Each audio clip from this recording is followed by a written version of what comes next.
there is, just walk us through the importance of mindset and exactly what that is when the students are actually starting to think about that for their future as well. Well, Carol Dweck wrote a very good book called Mindset, and really changed the world's perspective, and it's both for parents and for students, that really educates people to say that you can learn from your mistakes. Yeah. In fact, my favorite word in the English language is yet, in that I haven't learned that yet, but I can. And with the advances that we have with YouTube and StreamYard, what we're doing today is, wouldn't even be thought of 5 years ago. The technology and the information that is available to us is astronomical, is tremendous. I mean, you can almost do brain surgery on yourself if you watch enough YouTube. Wouldn't be very, I don't think it'll be very successful, but you can try that. The fact is, students need to stop measuring themselves by their social media feed. They can't measure themselves versus perfection. They need to measure themselves on yesterday's accomplishments, as I mentioned earlier. And they have to focus not on other people's results, they have to focus on their own results. And they need to say it's okay not to know something, because sometimes kids are deathly afraid to say, I don't know, or to ask for help because they're supposed to know everything, because that's what is supposed to happen. But with a growth mindset, it's okay to empower yourself and say, I don't know that yet, but I'm going to go figure it out. And you also want them to make sure that they can learn from mistakes. So one of the things that we do with a growth mindset is we have them define in detail a mistake that they recently made.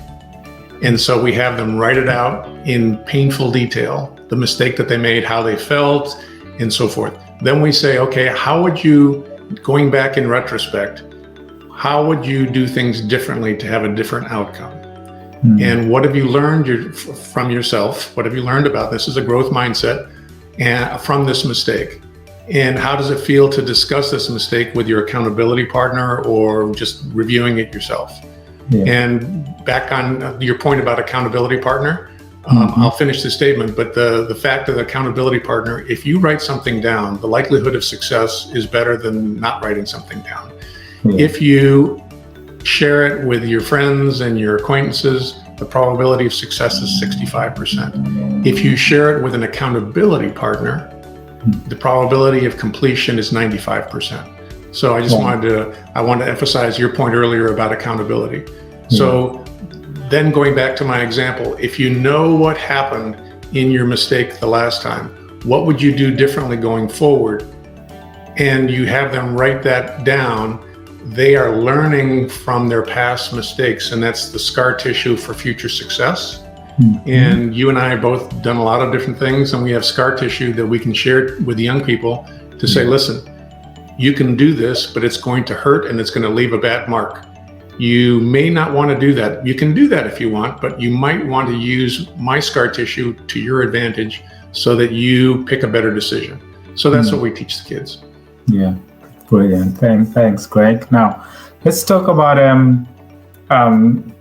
sort of conflict that can sometimes happen between parents and the kids. So, for example, at the beginning, you mentioned how in your family, previous generation, you have gone to a specific university. So sometimes what will happen is in a family, maybe the parents or other people, generations above, would have had a particular mindset and a way of thinking, which they would essentially or ideally want not necessarily to impose, but direct on the generations below.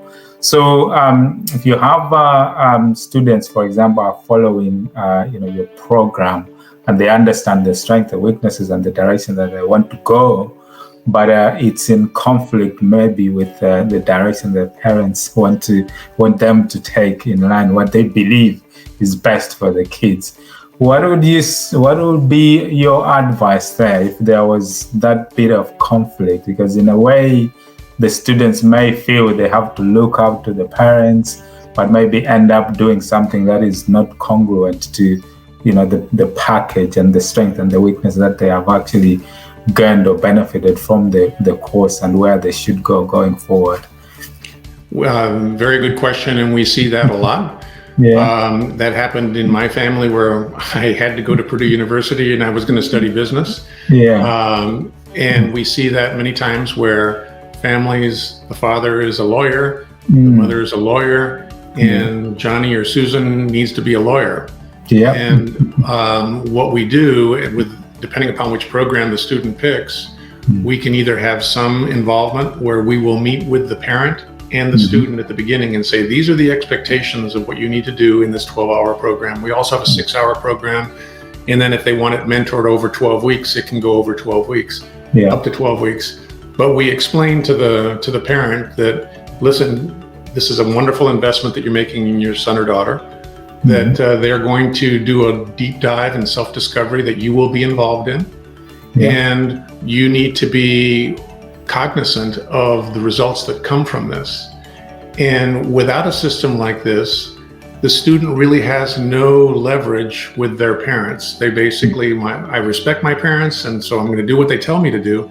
But they also don't have any pushback. With a tool such as this, they can create an understanding of what their values are, what their strengths are.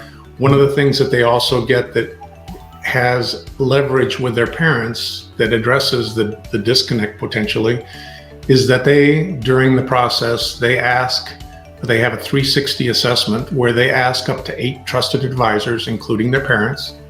What are my strengths? What are my weaknesses?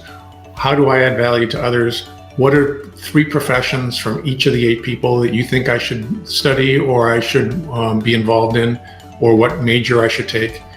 And at the end of that process, the student gets back 200 data points, confidential data points on that information. And so they incorporate that into their process, plus some assessments that they take. They are then armed with information that they can take and craft a message to their parents and their accountability partner saying, Mom or Dad, I know you want me to be a lawyer, but I would suck at being a lawyer. Look at the information that I'm getting from everybody. It says that I would not be a good lawyer, but I would be a fantastic architect. And that's what I'm really passionate about. And that's what I want to be able to do, because we all want our students to take flight from the home, but we don't want them to take flight and then fly back into the nest. We want them to fly into the future and into the career that they're passionate about. And so that really does address the aspect. We've had very high success where the parents say, you've given me a credible plan that I can buy into, and I will support this and I'll work with you because of the work that you have done. Without that, they would not have any leverage.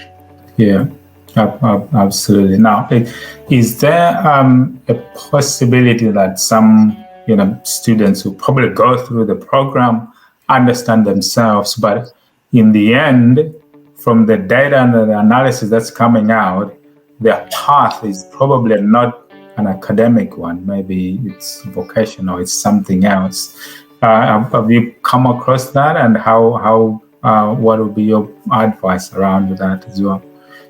Well, I think that is a wonderful discovery, because the sooner you can find out that university is not for you, the better it is. In the United States, university debt is $1.7 trillion. And the average cost for school in the United States is $50,000 per year. That's for from in-state to the Ivy League schools, which are the higher ranked schools, more expensive schools that go up to $80,000 a year. Let's say it's an average of $50,000. And if you go into a school and you drop out after 2 years, you now have $100,000 worth of debt. You've dropped out of university. You cannot earn enough money to effectively pay back that debt. And you're also saddled with a lower income because you don't have the university degree. So it's a very bad situation. Change that and you go into a trade school and you become a welder or a pipe fitter, or you want to do construction, and you have that self-discovery to say, that is what I want to do. Number one, you are doing something that you're passionate about. You can go up the trades and up the skills and earn a very good living, and you don't have the debt. And so increasingly today, with the information that comes from YouTube and everything else that we can get from Google and so forth, students are looking at the different options. They all would like to be programming and creating games so they can become billionaires, but only a very small percentage of those kids are young people are going to be able to do that. And some of them do extremely well. Yeah. But we found that increasingly being in a trade, in a vocation or a profession, not involving college, is very beneficial. And our self-discovery helps clarify that. Yeah, absolutely. And I guess another part of that is maybe discovering that maybe business is something that they would want to do, like entrepreneurship or something like that. Absolutely. And something else that we've also found is some students coming particularly from very traditional families where the parent says, I immigrated into this country. I put everything on the line. You must get your education. You must go to college. And the student says, but I want to be an entrepreneur. Yeah. But I will do it out of respect. One of the things that we encourage students to do is have a conversation where you don't do, it's either college or entrepreneur. You say, Mom or Dad, can we do and? So that when I will go to college to honor and respect what you want me to do. Yeah. But on the summer breaks, I would like to test my entrepreneurial skills by trying something in this particular space. Yeah. And so it is, I'm going to do university and I'm going to try the entrepreneurial part. And what we found is that diffuses some of the conflict that exists. The conflict. Yeah, that's brilliant. Brilliant. Thanks, Greg. So I think so far we've obviously touched upon a number of different things and different aspects of the program. I think maybe if we could just take it through like the entire program in terms of who it's right for, obviously creating a flight plan for students, the bits that are involved in it, and the end result. Maybe if we put someone is just picking up the podcast from here, what is the entire program, the product, and who is it ideal for? Yeah. Okay. Thank you for the opportunity to share. The program really is attuned for people that are 15 through 25. Because we found that students today and young people today don't have a purpose and don't know what their meaning is in life. And they did a study where 87% of people 16 to 29 do not have a purpose or a meaning. And so that's a really troubling statistic. And so what our process is, it's a 3-phase process where initially a student, it's called the College Flight Plan, where the student picks an accountability partner. They're the ones that they select the accountability partner. And in the first phase, the discovery phase, they determine what their core values or beliefs are. And we go through and determine a functioning model so that they know when they're not with their parents, they're not with their advisors, and they're making decisions on their own, that they know these are my values. I'm not going to violate these values when I'm making decisions. That's very important. Yeah. Then they go through and do the 360 analysis where they have their strengths and weaknesses that are identified with 200 data points. They then take a Kolbe assessment, which assesses their instinctive problem-solving skills. And young people, are not sure of what their strengths are and what their weaknesses are. So as a result of having this information, they're able to create what we call their distinct natural ability statement, their DNA statement, which takes into account the strengths, the weaknesses, the values, their goal, and their information. And they craft a paragraph that says, this is what I'm really, really good at. So that when they're challenged to volunteer for a particular activity, be it in school or in work, if they volunteer for an activity that supports their problem-solving skills and their strengths, then they know and they have a confidence that I'm going to be successful. The next step is they then define what their purpose statement is. What are they? They're a high school student, or they're in their 20s. How do they do it? They do it by getting good grades and testing well. But why are they doing it? That's the key. They don't know what their why is. So we take them through a process to help them determine their why that was made famous by Simon Sinek. And we help them to define a specific purpose statement. They then establish their lifetime goals in the areas of health, wealth, wisdom, and relationship, and they establish 5 goals for each. What will be accomplished by the time they're 65? Yeah. Which for a 15, 16, and 17-year-old, they're way ahead of their parents by having done that. Yeah. And again, they can review that on an annual basis. Then they go into the second phase, which is where they determine what they're going to do after the self-discovery. They determine their 5-year and 1-year goals, and they determine their daily actions that they're going to do and daily habits that they're going to eliminate.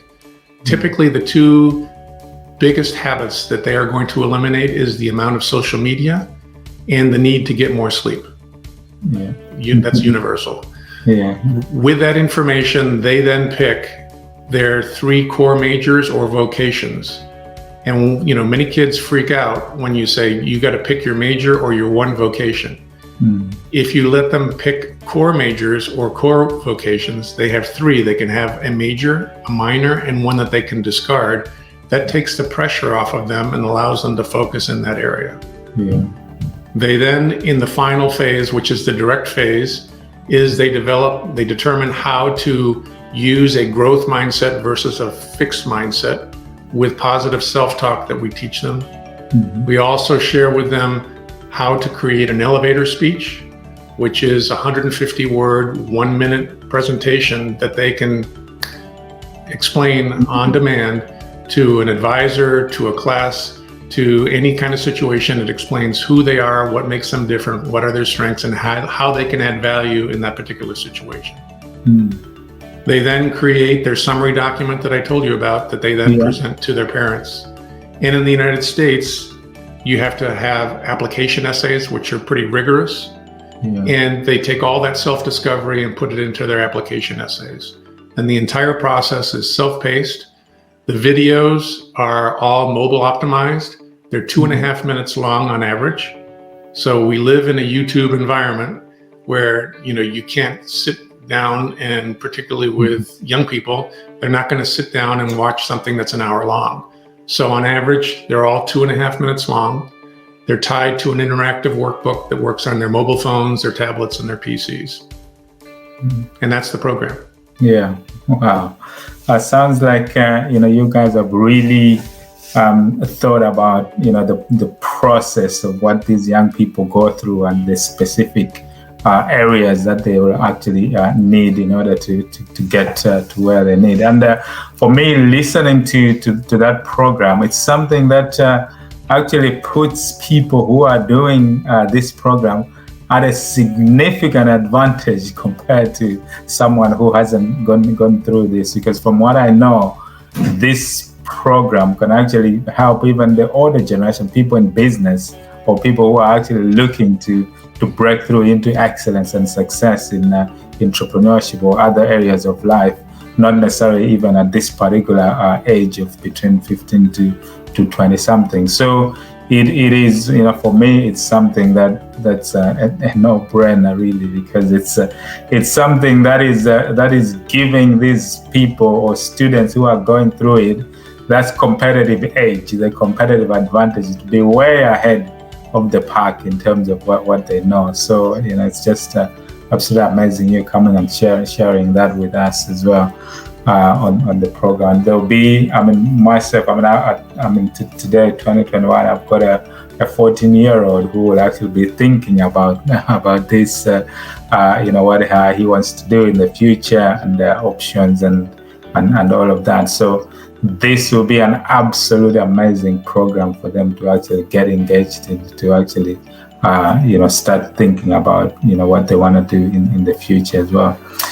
So I guess the other aspect that I think we touched upon briefly in terms of those people who are, having gone through the process, they discover that, their values lie somewhere else. But specifically for those who, because there can be a lot of students out there who have, you could say, a little bit of overwhelm, because maybe in their mind, success lies in the people that they see. You mentioned clearly that, don't just, copy or see people who are doing certain things, but sometimes because of the competitive, pressures to actually, be like their peers or someone or people that they idolize, they can get a bit of overwhelm or lack of clarity in their own mind about what their values are, what their strengths are even.